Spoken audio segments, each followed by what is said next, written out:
Hola a todos, soy David López de digitalredforyou.com. Bienvenidos a un nuevo capítulo de podcast sobre fotografía hablando en RAW. En este capítulo que, normalmente, como sabéis, estos capítulos de podcast intento hacerlos semanalmente, pero estos días es una locura la cantidad de trabajo que tengo y estoy algo colapsado, así que no me ha sido posible hacer el capítulo de podcast semanalmente. Por lo que esta semana, en vez de ver las cosas que han pasado esta semana, vamos a ver cosas que han estado pasando durante algunas semanas.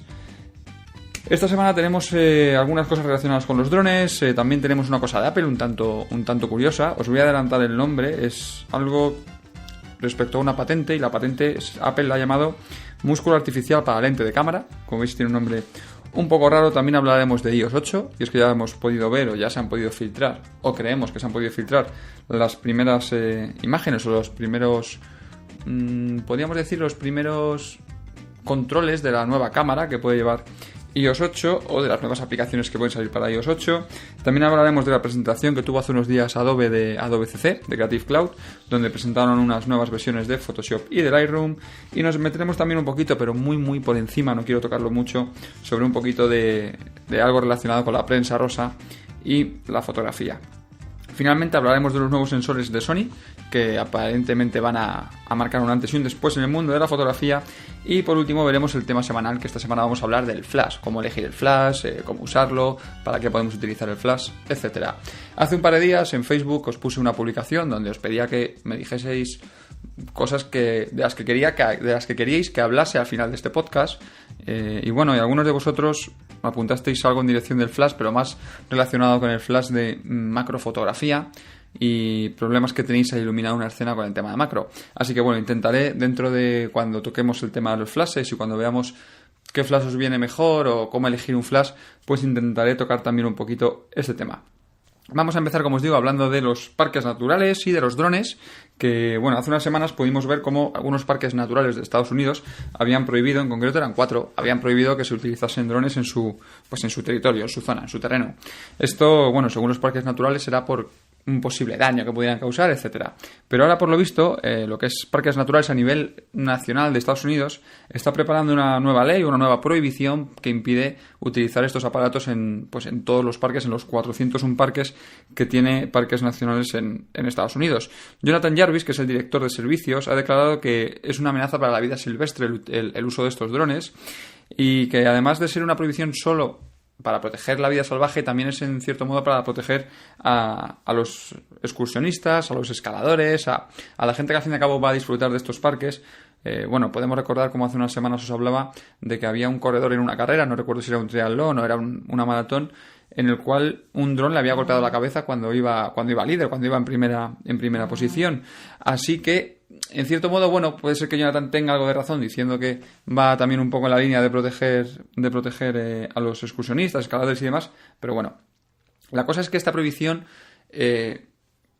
nos dicen o nos dejan ver que no es una cosa muy drástica, es decir, que es una prohibición de que cualquier persona pueda ir allí con un dron y poner a volarlo, pero sí que nos dicen que se pueden pedir permisos, es decir, que no está prohibido, pero que pueden hacer excepciones bajo la petición de permisos. En concreto nos han puesto ejemplos, algo que podríamos decir que no son muy reales en cuanto a una persona normal, en cuanto a tú o yo podamos ir a un parque nacional e intentar grabar un plano aéreo, planos de estos que últimamente se han puesto de moda y que molan mucho. También decirlo, creo que son planos que dentro de unos meses, de unos años, pasarán un poco de moda. Ahora es la novedad, ahora todo el mundo quiere tener un dron, quiere grabar un plano cenital, de una cascada, de infinidad de cosas, de los rápidos de un río, de cosas que se me pueden ocurrir que puedes grabar en un parque natural y que pueden quedar muy chulas, y yo entiendo que dentro de unos años esto bajará un poquito, ¿vale? Habrá un montón ya de material de y bajará un poquito, las ganas que tiene la gente de hacer este tipo de vídeos.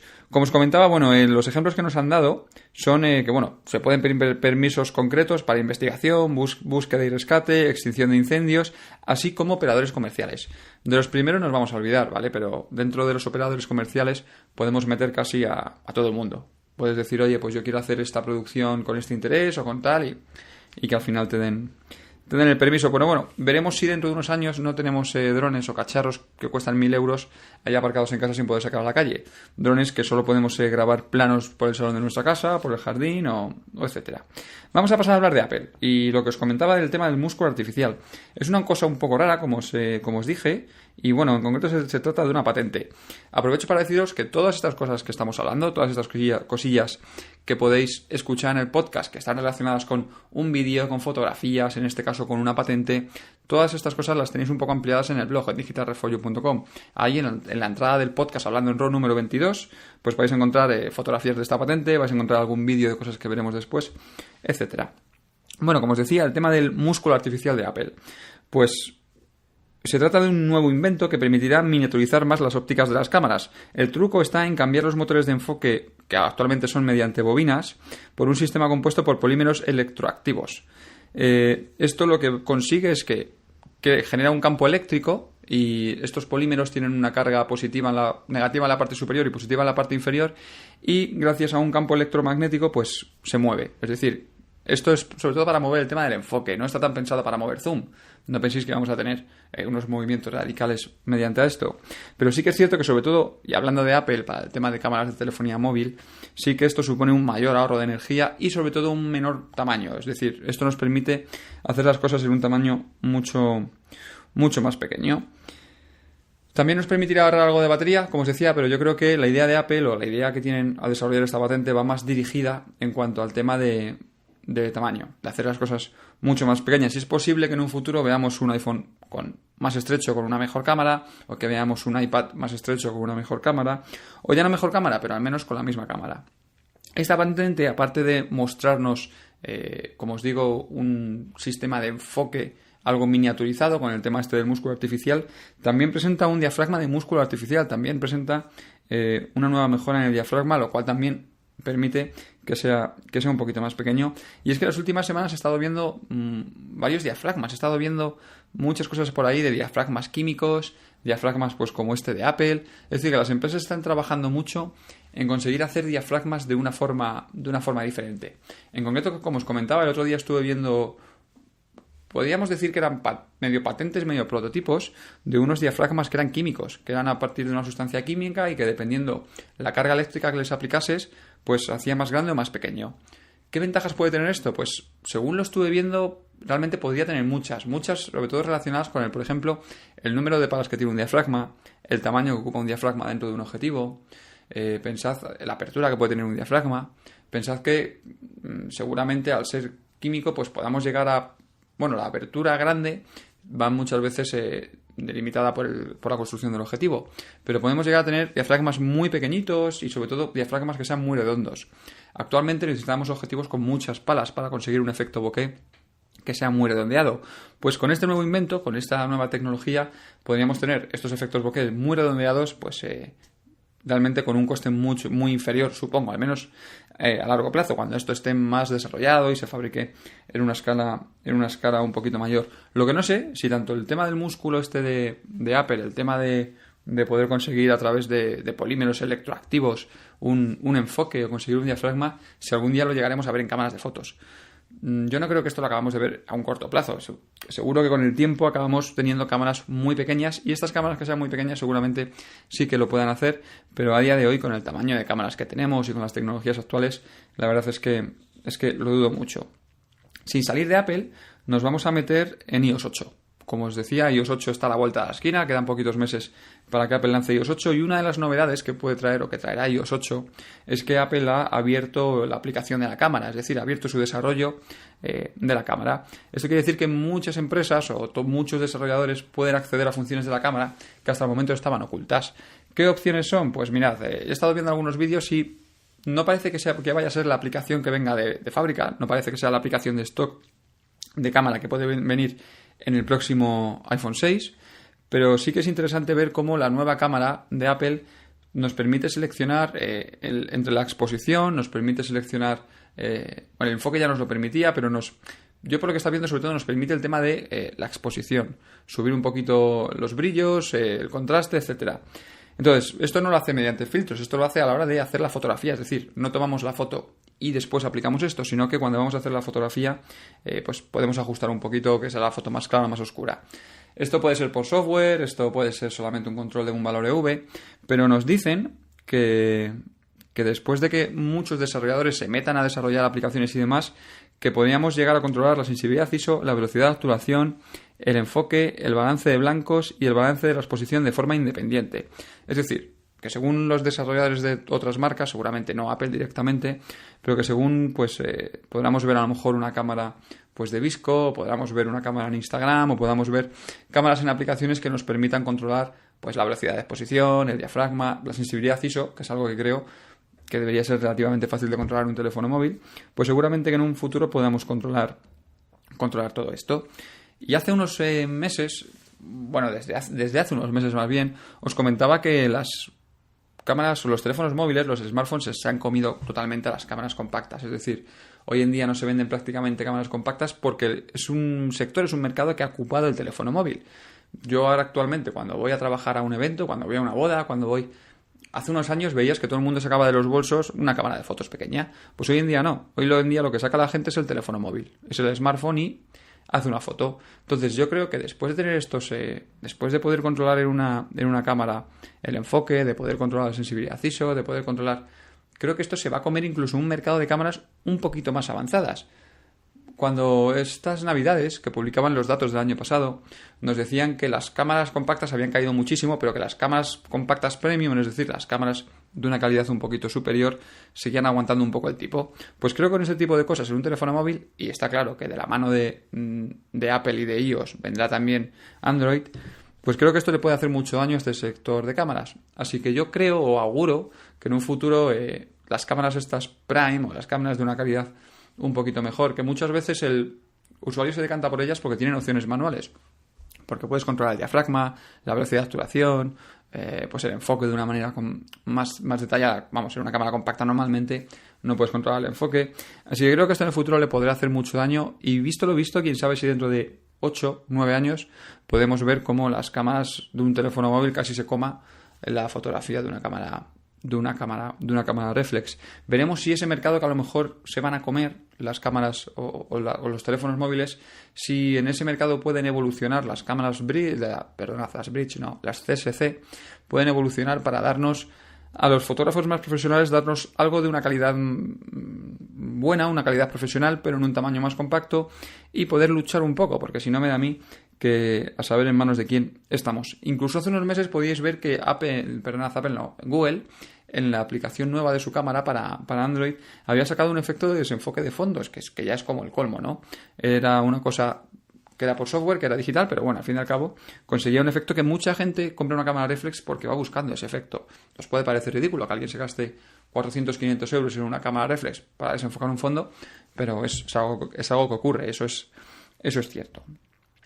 Vamos a hablar ahora de una cosa curiosa, ¿vale? Y bueno, seguro que a estos días estáis todos hasta el gorro de poner la tele y ver fútbol en la televisión, de ver el Mundial de Brasil. Y es que ha ocurrido algo curioso en el Mundial de Brasil. Bueno, han ocurrido realmente para mí dos cosas curiosas. Una de ellas ocurrió hace unos días. Bueno, los que no lo sepáis, uno de los patrocinadores del Mundial de Fútbol es Sony.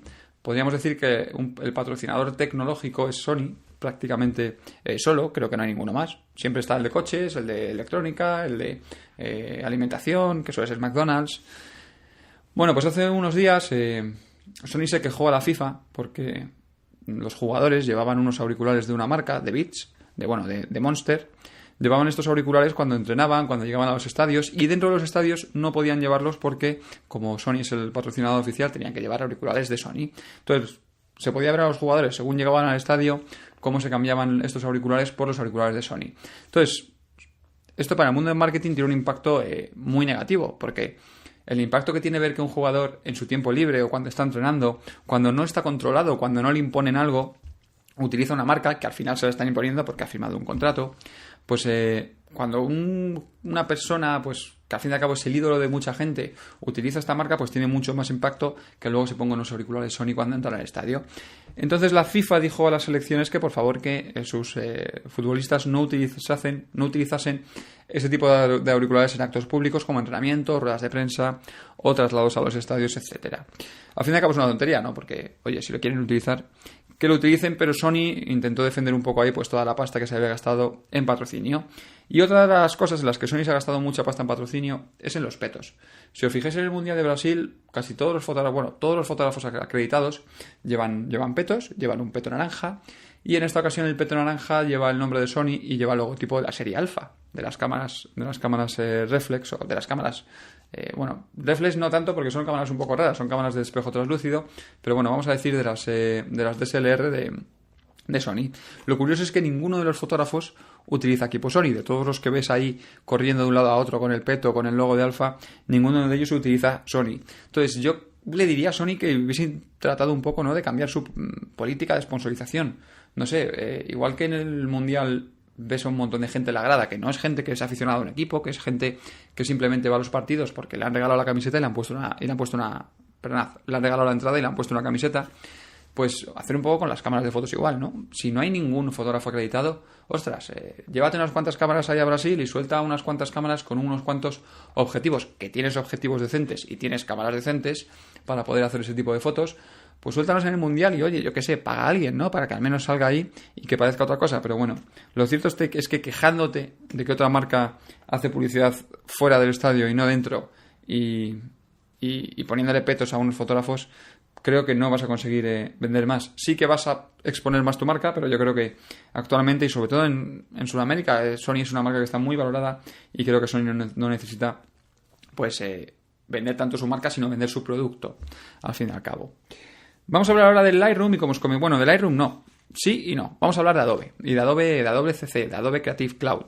Adobe hace unos meses sacó una nueva herramienta que es a través de la nube. Es una herramienta en la que podemos utilizar Photoshop y podemos utilizar Lightroom desde cualquier sitio, casi desde cualquier dispositivo. Es algo que realmente es bastante potente y que puede resultar muy útil, sobre todo para los fotógrafos que se van moviendo mucho, fotógrafos que tienen que estar casi todo el día de arriba para abajo. Pues hace unos meses lo presentaron y estos días Adobe ha lanzado una actualización. Esta actualización va en dos direcciones, una que es una nueva versión de Lightroom y otra que es otra nueva versión de Photoshop. Realmente no son nuevas versiones, son, podríamos decir, revisiones de las versiones que ya teníamos. He estado viendo bastantes vídeos de Adobe y bastantes presentaciones y demás. Y voy a empezar por Photoshop. Deciros que ahí me parece increíble cómo Adobe está trabajando mucho en facilitar la vida a los fotógrafos. Photoshop es una herramienta que yo creo que hasta hace muy poquitos años no estaba pensada para fotógrafos. Es más, los fotógrafos teníamos que volvernos locos para utilizar Photoshop, en el sentido de que teníamos que aprender a hacer cosas con herramientas que no estaban dedicadas para ello especialmente o que no estaban diseñadas para ello, pero que al final, a base de trastear y trastear, llegábamos a aprender a utilizar o a aprender a controlar con el fin que nos interesaba. Pues en esta nueva versión de Photoshop CC, sin duda han sacado cosas que me parecen increíbles. Os voy a dejar algunos vídeos en el blog, en digit.com, para que veáis algunas de las cosas y sobre todo porque están perfeccionando herramientas que antes a lo mejor tenías que utilizar dos herramientas diferentes o tres herramientas diferentes que no tenían ese fin, y como Adobe va leyendo la mente o Adobe va estudiando a los fotógrafos, van estudiando sus conductas, lo que utilizan y lo que no utilizan, y va creando herramientas que al final lo que te hacen es ahorrar mucho tiempo. Pero quería hablar sobre todo del tema del Lightroom, porque Adobe ha sacado Lightroom Mobile, hace poquito que sacó Lightroom Mobile, y he podido ver cómo realmente me parece una herramienta increíble Lightroom Mobile. Os cuento por qué. Lightroom CC es como un Lightroom en el que tú puedes acceder desde cualquier punto. Es decir, tú tienes el catálogo en la nube, entonces tú vas trabajando sobre el catálogo y bien estés en un ordenador, bien estés en una tablet, bien estés en un móvil, puedes hacer ajustes sobre el catálogo y son ajustes que se mantienen. Es decir, que los haces en el momento y ya se quedan guardados en el momento en el catálogo. Lo tengas abierto donde lo tengas abierto. Entonces me parece que es una herramienta muy, muy útil porque te permite ahorrar muchísimo trabajo. Pues ahora con la nueva versión del Lightroom Mobile y no sé si en la versión justo anterior, en la primera versión que salió, ya era posible hacer todo esto, pero es increíble cómo podemos, estando a lo mejor camino de un sitio, volviendo en el tren o en un avión, podemos acceder directamente a un catálogo que ya nosotros tengamos preparado, que ya hayamos subido en un ordenador, que ya tengamos creado o que lo vayamos a crear, y cómo podemos estar tocando las fotografías, haciendo la selección durante a lo mejor el mismo trayecto, ¿no? Para muchos fotógrafos, pues sobre todo fotógrafos de eventos, fotógrafos de conferencias, o este tipo de cosas, ¿no? Fotógrafos que no necesitan hacer el trabajo y entregarlo inmediatamente, que tienen un pequeño tiempo, que tienen un lapsus de tiempo entre que toman las fotografías y que tienen que entregar ese material. Pues me parece increíble porque a lo mejor terminas de hacer una sesión, creas el catálogo y mientras estás de vuelta a casa o de vuelta a la oficina en el autobús o en el avión, donde vayas, pues puedes ir trabajando en el catálogo con algo tan pequeño como un teléfono móvil. No tienes que estar con un ordenador portátil, no tienes que estar cargando con el portátil de un lado para otro. Directamente en el móvil puedes abrir ese catálogo, hacer una selección de las fotografías, hacer algunos ajustes, es decir, puedes al fin y al cabo controlar Lightroom. Y esto lo podemos hacer para el Lightroom de escritorio. Hay algunas herramientas, al menos las hay en iOS, supongo que en Android también las habrá. Hay algunas aplicaciones con las que tú puedes acceder al Lightroom de escritorio, pero normalmente son de pago. Lo único que no son aplicaciones de Adobe, no son aplicaciones creadas por Adobe. Y bueno, y siempre he tenido las dudas de qué tal funcionarán esas aplicaciones. Y bueno, la verdad es que no son baratas. Pero después de ver las nuevas mejoras que ha tenido este Lightroom Mobile y que ha tenido este Photoshop CC de la última actualización de Adobe, creo que tal vez estemos ante el entierro de Lightroom de escritorio. No sé qué pensaréis vosotros, pero yo creo que Adobe es una marca que sufre muchísimo la piratería. De todos los que estéis escuchando este podcast, no creo que más de 10 tengáis una licencia oficial de Photoshop o de Lightroom. Y al fin y al cabo, con Adobe CC, con el Creative Cloud, Adobe se asegura que todo el mundo pague porque solo puedes acceder a través de un login. Solo puedes acceder si pagas la mensualidad. Si tienes pagado, pues si es usuario, tiene acceso a su cuenta. Si no la tiene porque no has pagado, está claro que no puedes acceder. Y me parece que Adobe va a meter muchos recursos y va a meter mucho empeño en trabajar en la línea de CC, porque creo que en un futuro puede hacer que desaparezca la línea normal. Sí que es cierto que me parece muy atrevido. Habrá momentos que no tengas conexión a internet, habrá momentos en los que no puedas trabajar online, habrá momentos en los que no tengas, pues eso, al fin y al cabo un acceso a internet, pero cada vez el mundo está más conectado a internet, cada vez somos más dependientes y creo que con el tiempo acabaremos teniendo cobertura en casi cualquier parte del planeta. Así que yo creo que es posible que dentro de unos años veamos cómo Adobe abandona un poco las líneas de escritorio a cambio de la línea CC, pero bueno, el tiempo lo dirá y creo que todavía queda un poquito, al menos creo que nos quedan todavía un par de Lightroom por ver. Las ganas que tengo es que en la próxima versión de Lightroom, en Lightroom 6, que realmente Adobe saque una aplicación genérica de ellos para poder controlar esto también desde a distancia. Lo malo es que te hará falta una conexión wifi, es decir, tendrás que tener ese catálogo, lo tendrás que tener en red, en una red local, no podrás tenerlo seguramente a través de internet.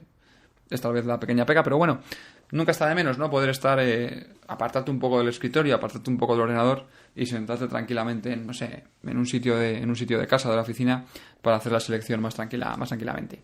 Vamos a meternos, lo quiero tocar muy de refilón, ¿vale? Porque nos vamos a meter un poco en el tema de prensa rosa y no quiero tampoco tocarlo mucho, ¿vale? Os quiero contar una historia que me pareció impactante y que yo no me la esperaba de alguien como esta gran fotógrafa.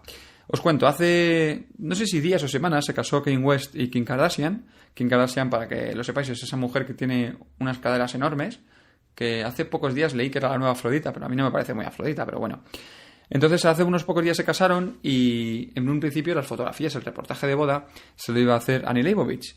Y por lo que ellos apuntan, y esto digo por lo que ellos apuntan porque no quiero creerlo mucho, dicen que unas horas antes, un par de días antes de la boda, Annie Leibovitz se echó para atrás y dijo que finalmente no iba a realizarles el reportaje. Así que claro, los novios ya con la boda encima, pues se vieron agobiados y finalmente tuvieron que no recurrir a Instagram, pero colgaron en Instagram una fotografía y Kanye West aprovechó para echar un poquito de mierda sobre Annie Leibovitz y dijo que ella y su mujer habían gastado 4 días de su luna de miel para intentar dar a las fotografías un toque al estilo de Annie Leibovitz. Cosa que no me parece del todo acertado. Yo no sé si las fotografías las tenéis en el blog, las he subido. Disculpad por la calidad, pero son fotografías de Instagram, ¿vale? Tampoco he encontrado fotografías con una gran calidad. Y tengo la duda si estas fotografías han sido hechas con una cámara reflex, es decir, han sido hechas por un fotógrafo o son fotografías del teléfono móvil, de invitados o yo qué sé. Lo cierto es que si son de fotógrafo, supongo que tendrían un presupuesto bastante grande para ese tema y creo que al fin y al cabo sería un fotógrafo bueno. Pero hay fotografías en las que veo pieses cortados y veo algunas cosas que no me cuadran mucho, pero claro, ya no sé si es por Instagram, si es por el fotógrafo, etcétera. Bueno, esto os lo digo porque no me parece tampoco muy ético, ¿no? Intentar pues contratar a un fotógrafo, que finalmente el fotógrafo diga que no. Me extraña mucho que de un fotógrafo como Annie Leibovitz luego se eche para atrás. Kanye West dijo que se había echado para atrás porque no se atrevía o porque le había podido la presión de hacer las fotografías de unas celebrities como ellos, y yo es algo que realmente dudo, porque Annie Leibovitz, si de algo se precia, es de tener un portfolio, de hacer fotografías, pues al fin y al cabo, pues a todo tipo de famosos. Rara vez veo una fotografía de Annie Leibovitz que no sea de alguien muy popular o de alguien que sea realmente una celebrity. Pero bueno, ellos se quejaron de eso, de que habían tenido que estar 4 días de su luna de miel trabajando en las fotografías para darle un toque al más puro estilo Annie Leibovitz. Y bueno, y juzgadlo vosotros mismos. Las fotografías os las dejo en el blog, las podéis buscar también por internet. Es la fotografía, la fotografía del beso. Hay una de ellas que están dándose un beso, que además podéis ver que el sitio mola bastante, porque se han currado mucho la decoración y tienen detrás como una pared, tienen como 2 paredes de flores por la que tiene una separación en el medio y a través de esa separación entra el sol. La verdad es que tenía bastante buena pinta el set que habían montado para la boda.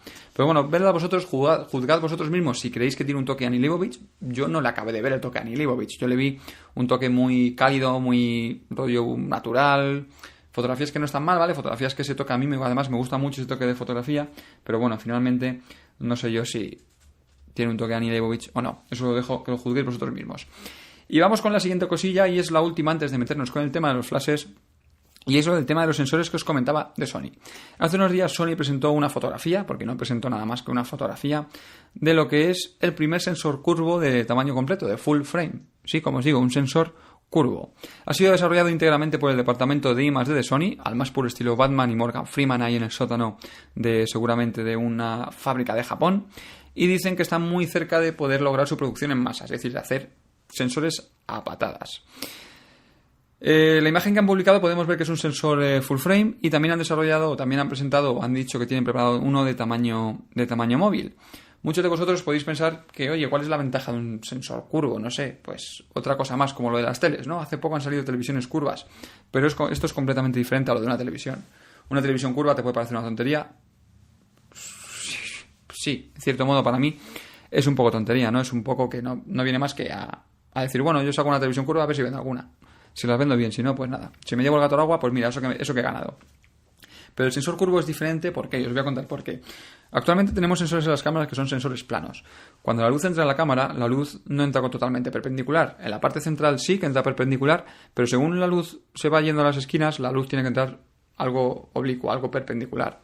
Perdonad, algo oblicua, perpendicular no. O sea, en el centro perpendicular, y según nos vamos a los extremos, pues va entrando oblicua porque la luz viene desde un punto central.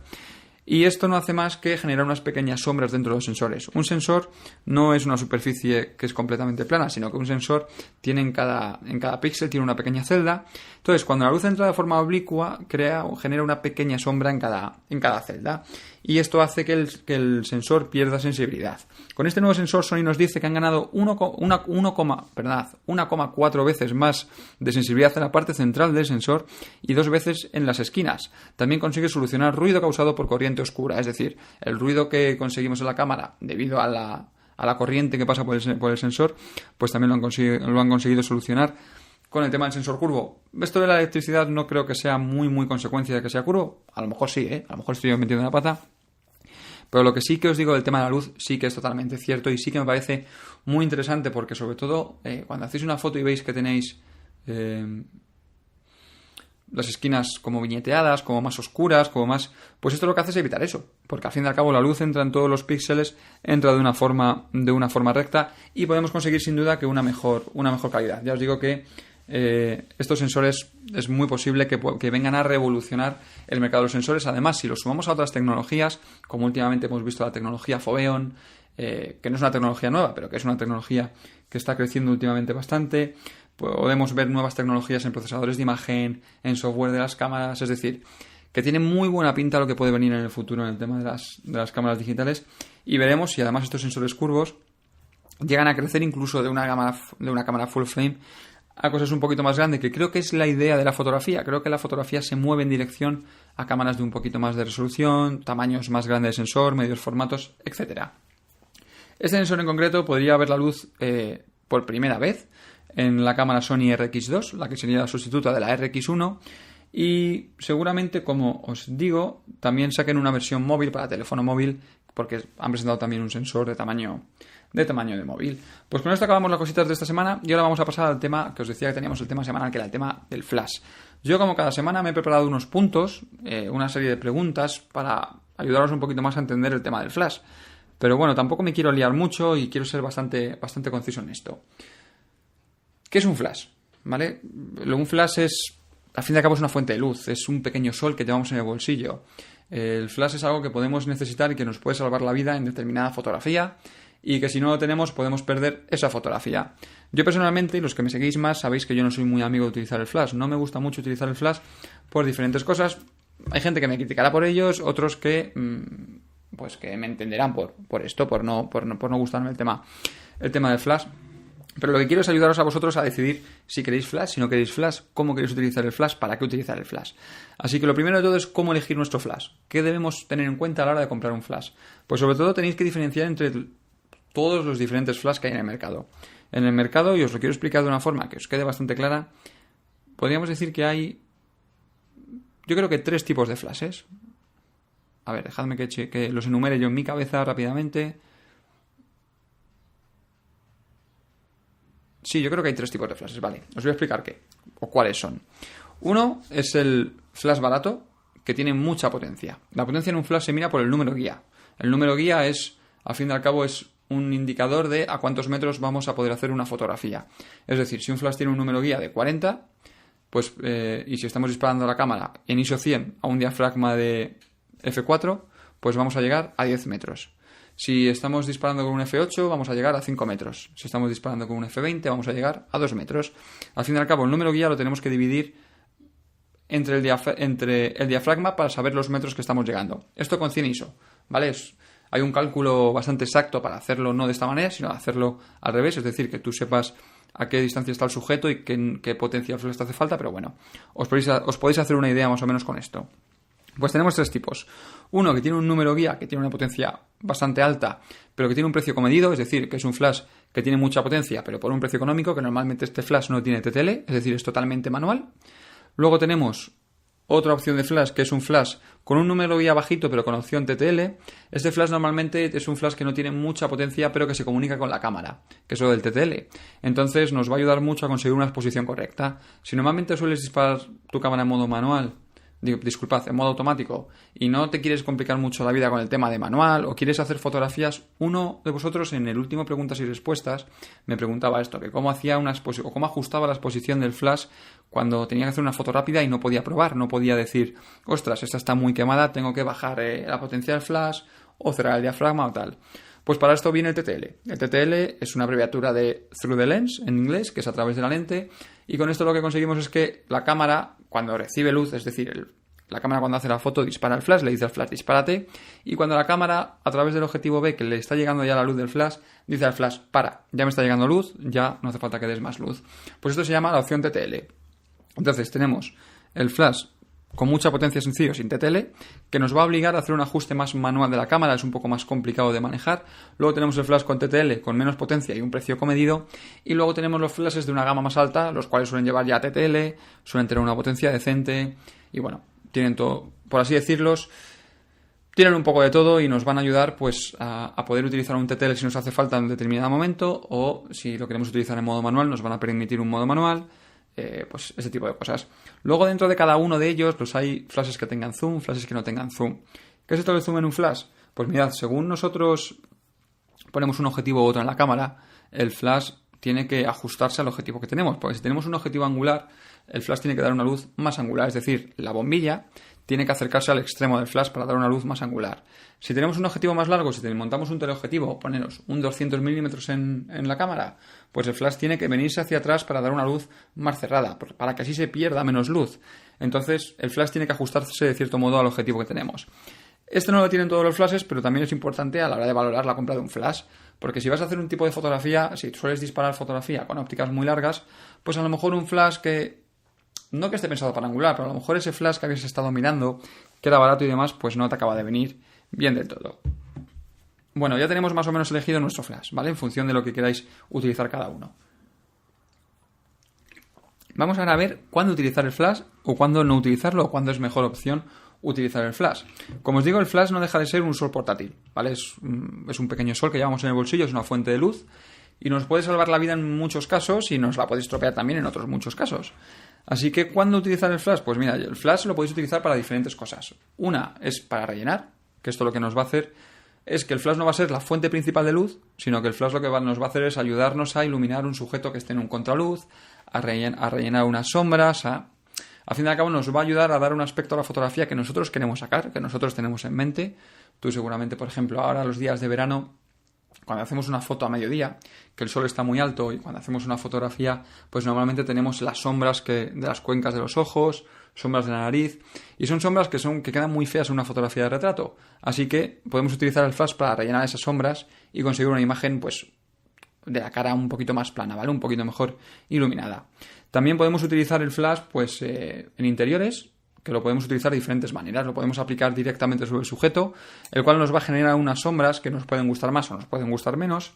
También lo podemos rebotar en el techo, y para esto ahora os diré qué tipo de flash nos hace falta. O también, si queréis, podemos utilizar el flash en un soporte aparte, es decir, lo podemos montar en un transmisor y utilizar un flash lateral que nos va a dar una iluminación un poco más de estudio, incluso podemos combinar varios flashes. Casi todos ellos son relativamente fáciles de utilizar, o es fácil adaptarse a ellos, porque ya os digo, sobre todo los flashes que tienen TTL no nos tenemos que complicar mucho la vida, simplemente es montar el flash, pulsar el botón de la cámara, y a lo mejor tenemos que ajustar un poquito la exposición en el sentido de decirle a la cámara: quiero que expongas un poco más con el flash, es decir, quiero que lo quemes un poco más o que lo quemes un poco menos, cuando son TTL. Cuando son flashes de modo manual, cuando son flashes que no tenemos la opción TTL, tenemos dos opciones. Una es que el flash se dispare siempre a tope de potencia. A partir de ahora vamos a hablar de potencia 1.1 como el tope de potencia, es decir, que el flash se dispara 1 del 1 que tiene disponible, es decir, a tope. Esto conlleva algunos problemillas como cuáles, como la velocidad de reciclaje. ¿Qué es la velocidad de reciclaje? La velocidad de reciclaje de un flash es lo que tarda un flash en volver a cargarse para disparar otra fotografía. Esto va disminuyendo mucho en función del estado de las pilas. Según las pilas están más gastadas, pues al flash le va costando más. Así que si disparamos un flash siempre a tope de potencia, el gasto es muy alto, el gasto es mayor, y al final, cuando hagamos a lo mejor 20, 30, 40 fotografías, vamos a ver que lo que tardaba en cargarse, pues no sé, 1,5 segundos, ahora tarda 2 o 3 o 4. Y eso nos puede ocasionar que perdamos una fotografía. Así que, si el flash que tenemos no tiene la opción de cambiar la potencia de disparo, ya os digo, cuando es manual, pues no nos queda mucho más que resignarnos y llevar muchas baterías. Cuando tenemos un flash que sí que nos permite ajustar la potencia, es cuando tenemos un flash que nos permite fraccionar la potencia, esto lo vamos a poder solucionar. ¿Cómo? Pues vais a ver que hay algunos flashes que en la parte trasera o bien tienen una pantalla LCD, que normalmente los que tienen pantalla nos van a permitir, digo normalmente porque casi todos los que tienen pantallas, para dar una cierta información, y es porque permiten un tipo de ajustes, pues nos van a permitir fraccionar la potencia en 1.1, que es el tope, 1.2, que es la mitad, 1.4, que es un cuarto, 1.8, que es un octavo, 1.16, y en función de la gama o de la calidad del flash, pues nos va a permitir fraccionar más o menos. Cuando os vais a flashes de tope de gama, pues a lo mejor os pueden llegar hasta un 128avo, es decir, dispararse una fracción de 128, y cuando son gamas un poco medias, pues hasta un 1.32 o un 1.64. Cuando son flashes de estos de marcas chinas, que ahora se han puesto muy de moda, de importadores y demás, pues a lo mejor se quedan en 1.8 o 1.16. Pero bueno, tampoco es problema porque ya os digo cómo nos vamos a ajustar a ello. Cuando utilizamos estos flashes fraccionados, cuando utilizamos estas fracciones, lo más fácil normalmente es buscar, mediante prueba y error, la exposición correcta de la cámara. Podéis hacer el cálculo, pero bueno, también podéis no complicaros la cabeza. Pero para que os hagáis una idea, si el flash que tengo tiene un número guía de 30, por ejemplo, y queremos hacer las fotografías con un diafragma F4 y estamos disparando a 1,5, pues lo tenemos, o sea, a 1.1, pues lo tenemos que poner a 1,5 para disparar a diafragma 2. Lo tenemos que poner a 1/8 para disparar a diafragma 1. ¿Veis? Podemos hacer el cálculo un poquito rápido, pero bueno, al final como mejor se entera uno y como mejor lo ves, mediante prueba y error, haciendo una foto y mirando la fotografía. Si lo fraccionamos, no mucho, porque claro, según lo fraccionemos tendremos que subir el ISO. Pero si lo fraccionamos, por ejemplo, a un ISO, poniendo un ISO 200, 400 en la cámara, que no vamos a tener mucho ruido, vamos a conseguir disparar el flash a 1/2, a 1/4, y esto nos va a ahorrar mucha batería. Yo suelo utilizar el flash así. Yo normalmente utilizo el flash fraccionado a un 16avo, y subo el ISO a 400 o 800. ¿Qué consigo con esto? Pues consigo que a lo mejor un flash me dure 3 horas disparando tranquilamente y no tengo que estar pendiente del refresco, puesto que no se está gastando completo en cada disparo. Y no tiene que cargar el acumulador entero, es decir, que solo carga un poquito el acumulador, y esto lo puede hacer de forma muy rápida. Y al final lo que estás consiguiendo es no perder fotografías, porque si en el refresco tardas mucho tiempo, al final pues pues ¿qué quieres que te diga? Pero si el flash no está preparado para hacer la fotografía y la haces, te va a salir la fotografía completamente negra. ¿Cuándo no usar el flash? Pues yo os diría que no lo uséis en aquellos momentos en los que tengáis una fotografía en la cabeza y en los que no queréis utilizar el flash. Que vosotros os digáis, es que no quiero poner el flash porque no quiero conseguir esas sombras, quiero evitar que salga esto, quiero evitar lo otro, pero bueno, es una situación complicada de luz. Esto habrá en determinados momentos que lo podáis evitar, es decir, que tengáis más tiempo, que digáis, oye, pues voy a buscar la manera de hacer esta fotografía sin flash. Habrá en otros momentos que no, porque no tengáis tiempo y tengáis que hacer la foto ya y digáis, oye, no puedo ahora invertir 15 minutos en buscar una alternativa al flash. Pero si tenéis algo de tiempo, pues buscad un reflector, acercar el sujeto a una pared blanca que refleje algo de luz, subir un poco las posiciones. Es decir, hay maneras de sacarle más partido a la exposición que simplemente utilizando el flash. Y yo normalmente no me gusta mucho utilizar el flash por esto mismo, ¿no? A mí me gusta buscar un poco más las vueltas para conseguir hacer la fotografía de una manera que no haga falta pues el tema del flash. Luego al final hay muchas veces que al final sucumbo y que acabo montando el flash en la cámara y disparando con flash. Pero bueno, esto ya os digo, esto es a elección vuestra. Hay mucha gente que a lo mejor me critica por no querer utilizar el flash y hay otros que, igual que yo, pues comparten que no quiera utilizar el flash. El flash y los objetivos. ¿Cómo puede variar el tema de los objetivos o cómo puede variar el flash en función del objetivo que tenemos en la cámara? Pues como os he dicho antes, tenemos que pensar un poco en el objetivo que tenemos, que bueno, el tema de los flashes es con zoom, pero ahora quiero dejar un poco esto aparte.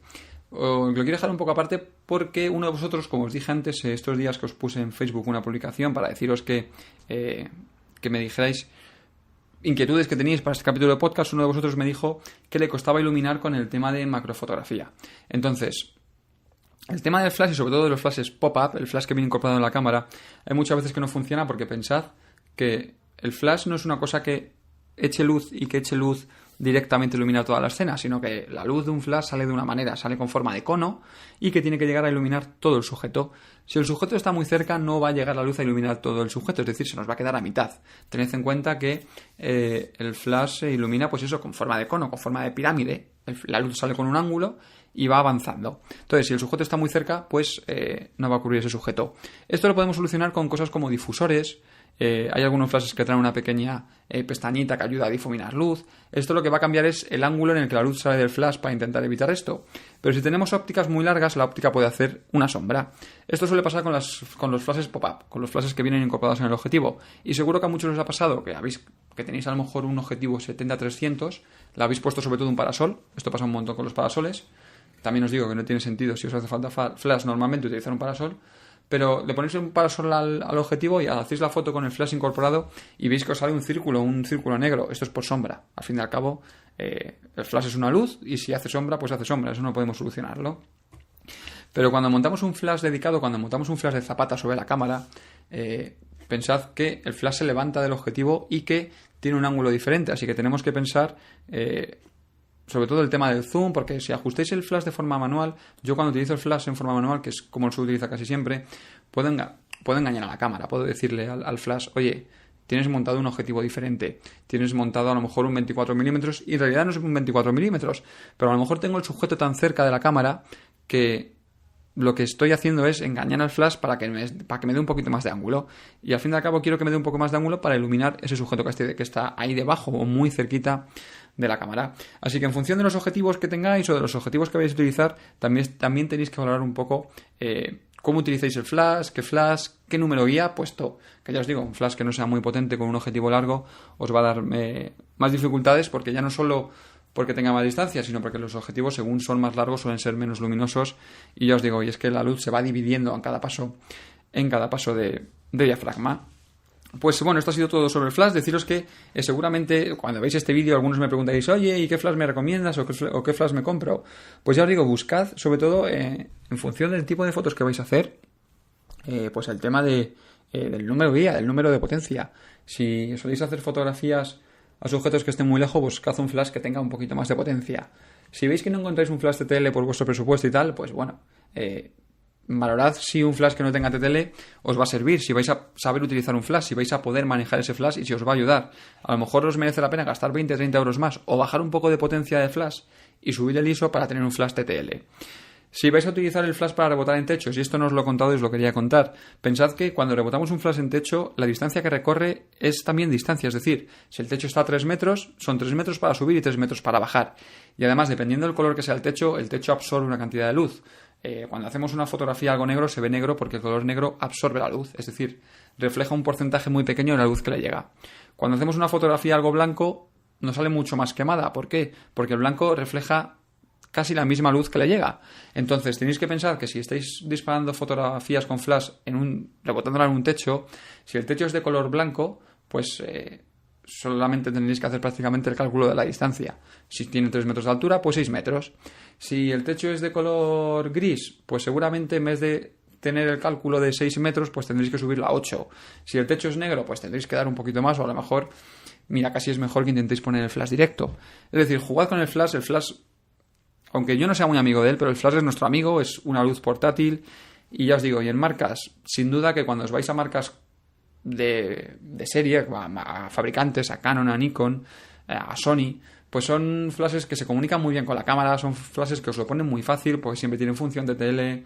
En cuanto son de una cierta gama os dan ajustes manuales, ajustes automáticos, suelen tener zoom. Son flashes muy completos, pero sí que es cierto que muchas veces se nos van un poco de presupuesto. Otras marcas que podéis encontrar por ahí, no sé, Metz es un fabricante que lleva toda la vida haciendo flashes y hoy en día han destacado algunos, sobre todo por el precio, como Yongnuo, Nissin. Son marcas que hacen flashes un poquito más sencillitos, que en muchos casos intentan evitar poner cosas para ahorrar un poco en los costes, como el tema del TTL, o a los que son TTL les ponen una potencia un poquito más baja, cosas de estas que, bueno, que lo que hacen al fin y al cabo es ajustar un poquito el presupuesto para que todos podáis tener vuestro pequeño sol en el bolsillo.